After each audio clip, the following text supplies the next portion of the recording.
Bismillahirrahmanirrahim. Assalamualaikum warahmatullahi wabarakatuh. Waalaikumsalam warahmatullahi wabarakatuh. Alhamdulillah wa syukurillah wa la haula wa la quwata illa billah. Wa qala Allahu ta'ala fil Qur'anil Karim, a'udzu billahi minasyaitonir rajim. Bismillahirrahmanirrahim. Walladzi arsala rasulahu bil huda wa dinil haqq liyudhhirahu 'ala dini kullih walau karihal musyrikun. Wa qala Allahu ta'ala fil Qur'anil Karim, a'udzu billahi minasyaitonir rajim. Bismillahirrahmanirrahim. Inna dina indallahil Islam wa makhtalafal ladzina utul kitaba illa min ba'di ma ja'ahumul ilmu bahyam bainahum wa may yakfur bi ayatillahi fa innallaha syari'ul hisab. Wa qala Rasulullah sallallahu alaihi wasallam man mata wa huwa ya'lamu annahu la ilaha illallah dakhalal jannah. Alhamdulillah alamin.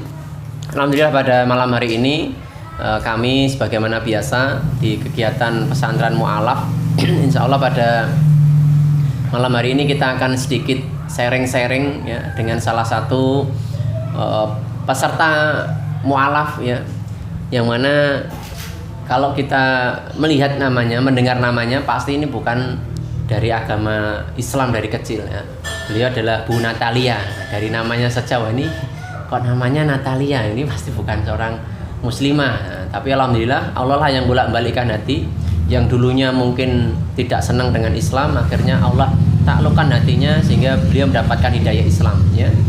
Alhamdulillah Bu Natalia ini adalah seorang muslimah ya. Insya Allah nanti kita akan sharing-sharing bagaimana beliau bisa mengenal Islam, sejak kapan beliau mengenal Islam, dan suka dukanya setelah mendapatkan hidayah Islam ya. Insya Allah alhamdulillah telah hadir bersama kita Bu Natalia gitu. Nah, kalau boleh kami tanya Bu, lengkapnya namanya siapa Bu? Nama Ya. Santai aja. Nama lengkap saya Natalia Arwitasari. Iya. Terus? Nama lengkapnya Bu Natalia. Arwitasari. Kalau dulu baptisnya kan baptis dewasa, nama baptisnya Evarista. Tapi karena baptisnya nggak masuk di akte, jadi nggak saya pakai. Nama Natalia Arwitasari juga dari orang tua. Kesehariannya usahanya apa Bu, atau kerja di mana? Saya sehari-hari kerjanya ngukur jalan, jualan Tupperware. Kalau mau beli Tupperware sama saya ya. Insya Allah ini, jadi biar berkah nantinya. Amin. Nah, alhamdulillah Ibu Natalia ini, beliau itu dari kecil dilahirkan dari keluarga yang taat, yaitu dari Katolik yang taat. Dari keluarganya, dari saudaranya, bapak ibunya adalah seorang Katolik. Nah, singkat cerita alhamdulillah Allah memberikan hidayah ke beliau. Mungkin bisa diceritakan kapan jenengan akhirnya memutuskan untuk masuk Islam itu tahun berapa, atau mungkin kapan tepatnya kalau masih ingat? Ya. Assalamualaikum teman-teman semua. Saya mau cerita kalau saya dulu memang aktivis gereja. Dan sebelum menjadi sebelum disyahadatkan, saya pun sudah ikut kursus yang harusnya mengajak orang lain menjadi seorang agama itu gitu. Tapi karena Allah menghendaki saya menjadi seorang muslim melalui nikah dengan suami saya yang ini, ya alhamdulillahnya saya sekarang jadi muslim. Tapi nggak semudah itu. Waktu saya awal-awal syahadat itu tujuannya hanya untuk menikah.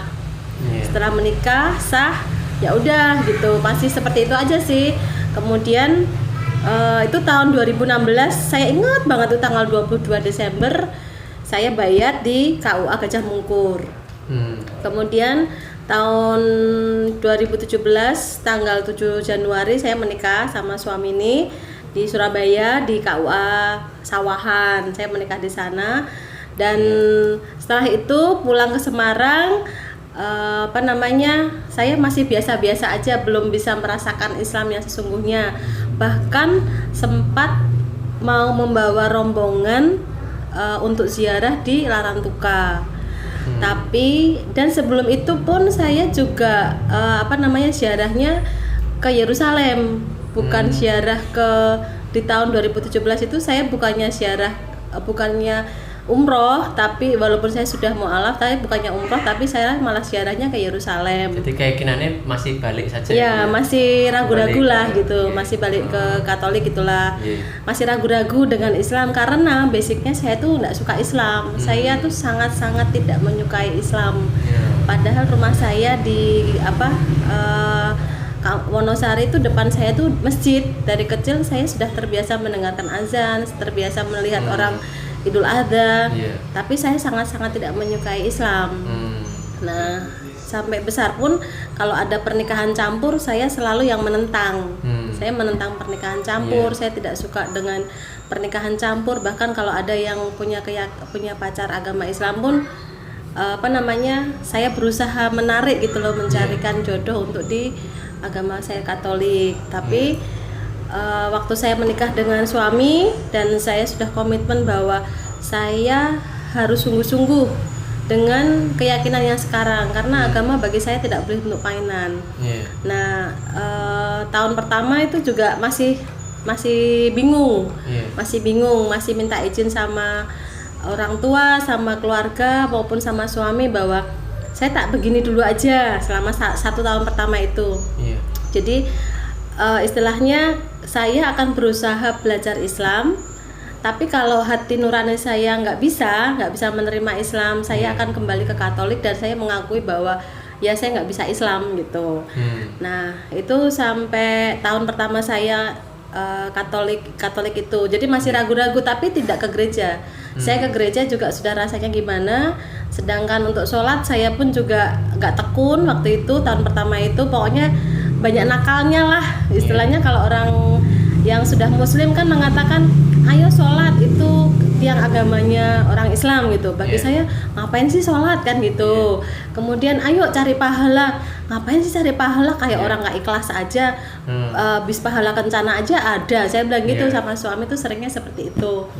Nah, tapi ada sahabat saya Bu Iin Sulastri itu yang selalu ngajakin saya, ayo sering kita yuk belajar gitu toh. Belajar ke Baitur Rahman gitu. Setiap Sabtu jam 8:30 tuh ada Ustazah Susi Jafar.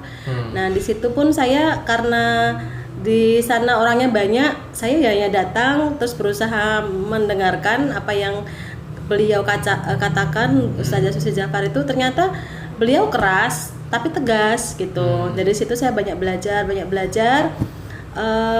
Oh ya benar juga sih, bagus juga sih gitu. Dan karena saya pendatang baru di Islam, saya dikenalkan sama waktu itu sama Ustadz Malik yang di Harapan Bunda. Disampaikan suruh mencari Ustadz Agus sebagai ketua MCI. Nah, akhirnya saya ketemu sama Ustadz Agus dan diajak ke kegiatan mualaf kan waktu itu.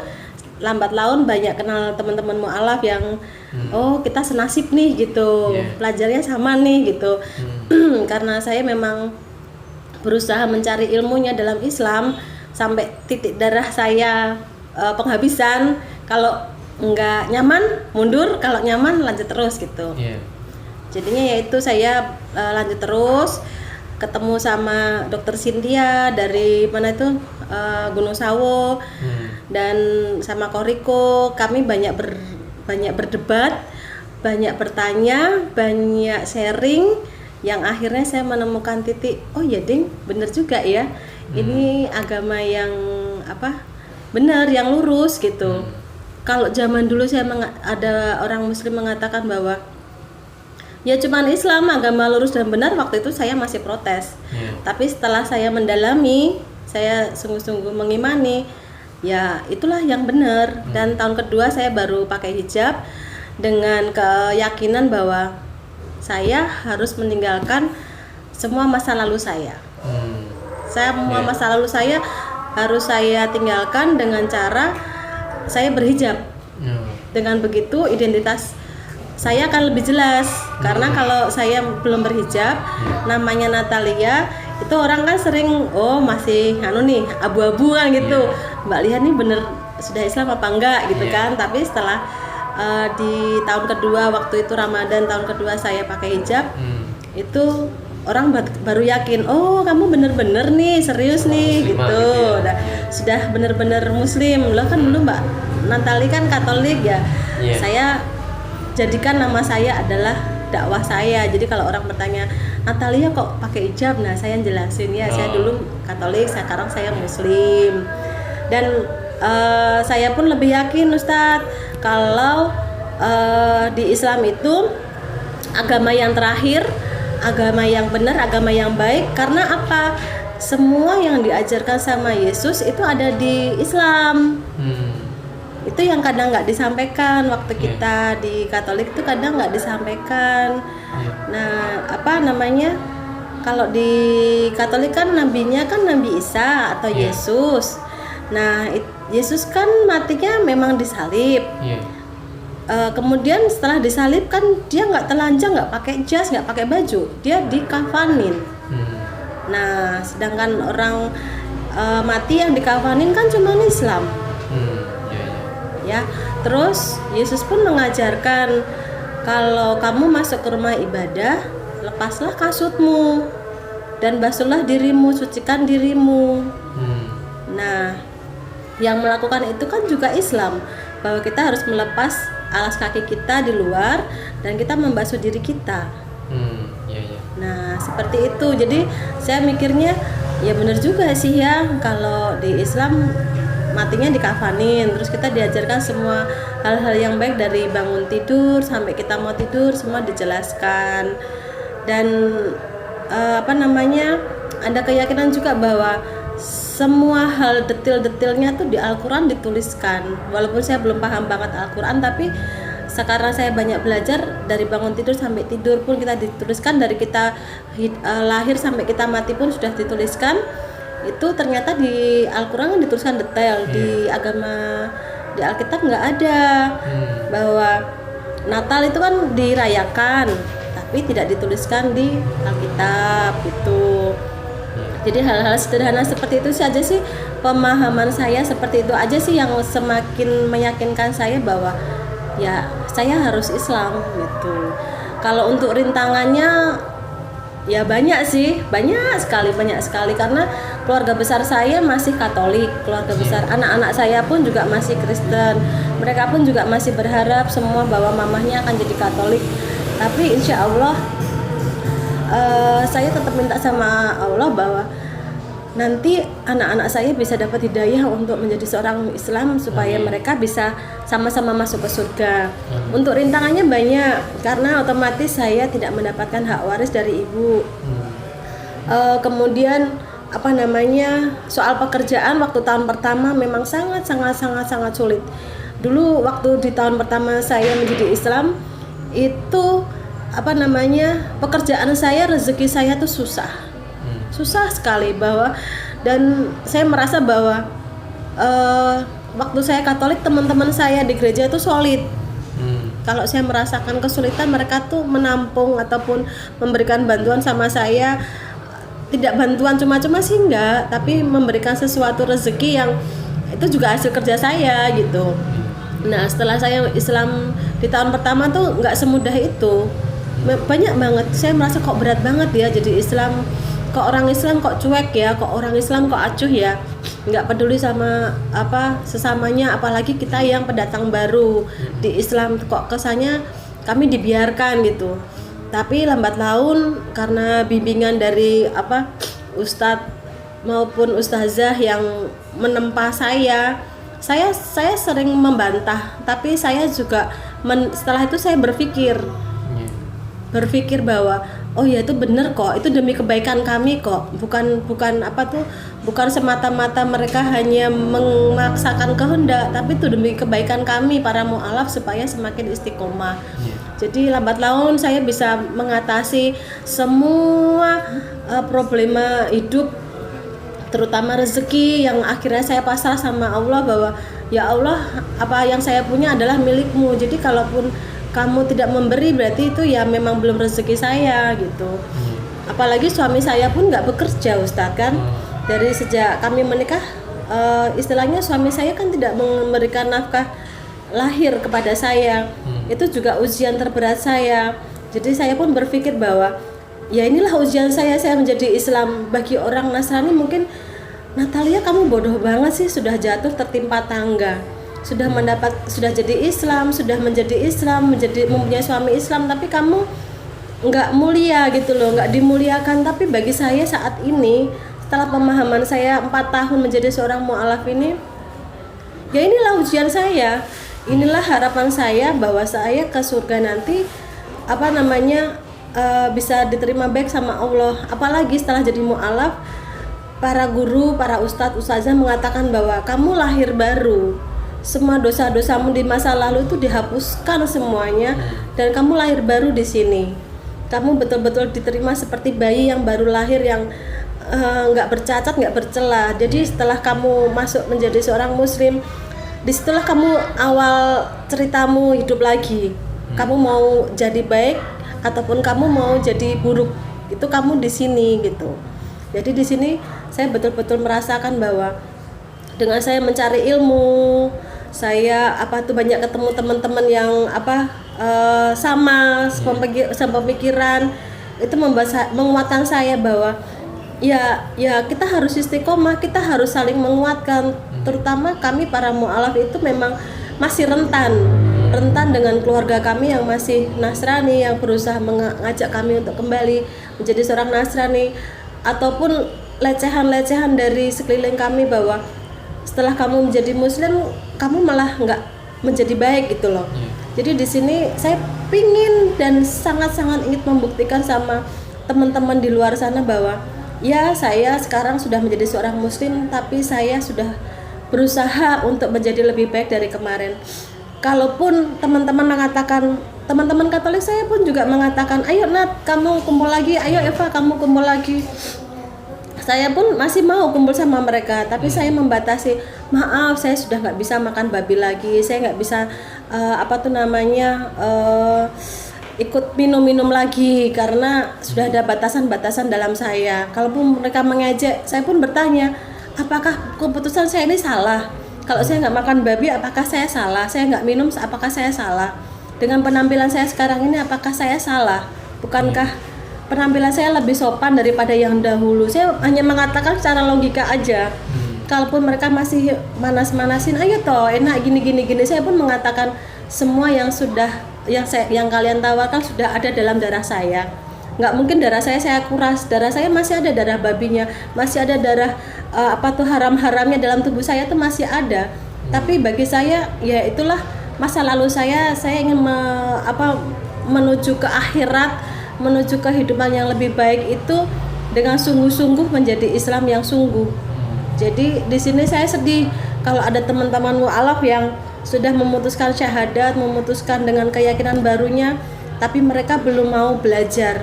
Karena dengan belajar, ketemu dengan sesama mu'alaf, kemudian dapat tambahan ilmu dari ustadz maupun ustazah yang tadinya di masa lalu kita seperti apa, kita akan lahir baru kok di sini kok. Kita akan saling menguatkan di sini. Jadi itulah kenapa saya sangat-sangat ingin teman-teman mu'alaf itu tekun untuk belajar supaya kita istiqomah dan nggak gampang untuk kembali lagi. Itu aja sih, sederhana aja. Saya nggak mau bicara dalil, saya nggak mau bicara tentang kitab, saya nggak mau bicara tentang hal-hal yang saya tidak tahu, tapi saya hanya berkata bahwa apa yang saya rasakan, saya sekarang damai, sekarang bahagia. Saya tidak kaya, saya tidak berlebihan uang, tapi saya bahagia karena saya tidak membebani siapapun. Dulu saya berpikir tentang dunia, sekarang saya sudah enggak. Kemudian anak-anak pun juga berusaha memahami mamahnya sekarang Islam, mamahnya sekarang tekun dengan kegiatan mu'alafnya. Lah itu bagi saya adalah penebusan di masa lalu supaya saya besok layak masuk ke surganya Allah. Dan kenapa saya sering datang ke kajian, kenapa saya sering ketemu dengan ustadz maupun ustazah maupun ketemu sama teman-teman yang baik-baik, yang soleh gitu. Kenapa? Karena anak-anak saya maupun keluarga saya belum bisa menerima saya menjadi seorang muslim, dan saya berharap kalau saya mati nanti ustadz maupun ustazah maupun teman-teman yang soleh-solehah itu mengingat saya dan bisa mendoakan saya. Itu aja sih. Makanya kenapa saya sering banget dan tekun untuk datang kajian ilmu maupun sekolah gitu. Jazakallah. Terima kasih pada Bu Natalia. Mudah-mudahan Allah neguhkan keimanan Bu Natalia, dan bagi teman-teman semuanya bahwasanya hanyalah Islam yang diterima oleh Allah SWT. Maka ketika kita telah mendapatkan hidayah Islam ini, pegang teguh Islam ini, hingga ajal menyebut kita, dan betul-betul syukuri Islam ini dengan kita memperbanyak mengimani sekaligus mempelajari Islam itu sendiri dan mengamalkan apa menjadi ajaran Islam. Insya Allah ketika kita menjadi seorang mu'alaf, justru semakin kita cinta kepada Yesus, tetapi tidak berlebihan, tidak sampai menuhankan dia, karena seluruh ajaran yang Yesus lakukan dilakukan oleh umat Islam. Dan Yesus dia juga menyatakan bahwasanya akan ada nabi setelah aku yang lebih menyempurnakan ajarannya. Maka Islamlah ajaran yang sangat sempurna. Tadi telah disampaikan, dari kita lahir sampai kita meninggal, dari urusan kecil sampai urusan besar sekalipun, semuanya sempurna dijelaskan di dalam Al-Quran dan As-Sunnah. Mungkin ini dari kami Mu'alaf Center Semarang. Barakallahu fikum, usikum wa nafsi bitaqallah. Assalamualaikum warahmatullahi wabarakatuh.